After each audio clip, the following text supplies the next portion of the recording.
नमस्कार साथियों, आप सभी का हमारे YouTube चैनल CDER में बहुत बहुत स्वागत है।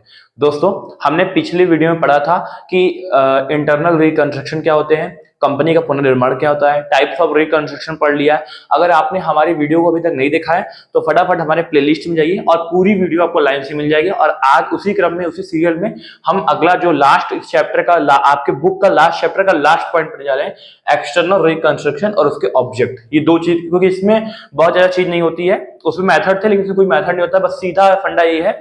एक्सटर्नल रिकंस्ट्रक्शन यही बोलता है, इसको बोलते हैं बाह्य पुनर्निर्माण। ये सिर्फ यही बोलता है भाई कि अगर कंपनी बहुत कठिनाइयों का सामना कर रही है, बहुत हानि हो रहा है, बहुत लॉस हो रहा है, कंपनी मतलब ऐसा लग रहा है कि अब वो डूबने वाली है, फ्यूचर में डूब जाएगी, तो इस कंडीशन में वो क्या करती है, कंपनी अपने आप को समापन कर देती है। जिस विधि से शुरू हुई थी उस विधि से समापन कर देती है, और समापन करने के पश्चात एक नई कंपनी जब शुरुआत करती है तो उसे ही बोलते हैं बाह्य पुनर्निर्माण, इंग्लिश में एक्सटर्नल रिकंस्ट्रक्शन। दोस्तों, इसके कुछ उद्देश्य होते हैं, 4 उद्देश्य हम फिलहाल लिखे हैं। पहला, हानियों से भविष्य में बचने के लिए। दोस्तों, सपोज कीजिए आपने कोई कंपनी शुरू की है और आपको लग रहा है कि मैं फ्यूचर में डूब जाऊंगा, आपको आगे दिख रहा है कि गड्ढा है।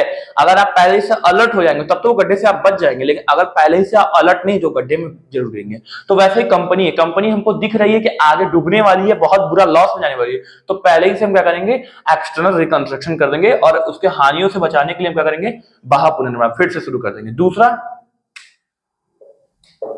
कंपनी के उद्देश्य को बढ़ाने के लिए। सपोज कीजिए कंपनी के ऑब्जेक्ट को बढ़ाना है।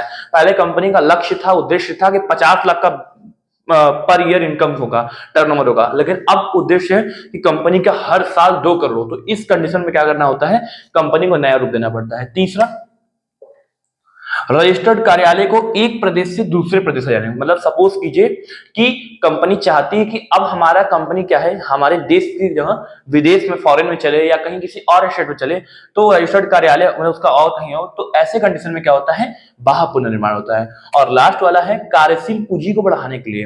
हम सपोज कीजिए हमारी जो कंपनी को चलाने के लिए वर्किंग कैपिटल है वो 10 लाख है, अब हमें 10 लाख को बढ़ाकर क्या करना है, 50 लाख करना। तो ऐसे कंडीशन में क्या होता है, हमें बाह्य पुनर्निर्माण करना होता है। दोस्तों, बहुत ही इजी वर्ड मैंने आपको समझाया, और ये सिर्फ नाम से सब हेडिंग क्लियर हो रहा है, और इसमें कोई मेथड नहीं होता है। बस इसमें मैंने आपको ये समझाया था कि एक्सटर्नल रिकंस्ट्रक्शन क्या होता है, कि सिंपल सा, जब कंपनी को लगता है कि लॉस होने वाला है, ये बहुत ज्यादा परेशानी, लॉस हो रहा है, कठिनाई आ जाती है, कंपनी हर तरफ से मतलब घिर जाती है परेशानी, तो उस कंडीशन में कंपनी का समापन किया जाता है और एक नई कंपनी का निर्माण किया जाता है, जिसे बोलते हैं एक्सटर्नल रिकंस्ट्रक्शन। कंपनी हो जाती है लेकिन पूरा प्रोसीजर सब कुछ नया होता है, वो नए फॉर्म में शुरू होती है, और उसके उद्देश्य 4 मैंने आपको बता दिए। अगर वीडियो अच्छा लग रहा हो तो सब्सक्राइब कर दीजिएगा, लाइक कर दीजिएगा। नमस्कार।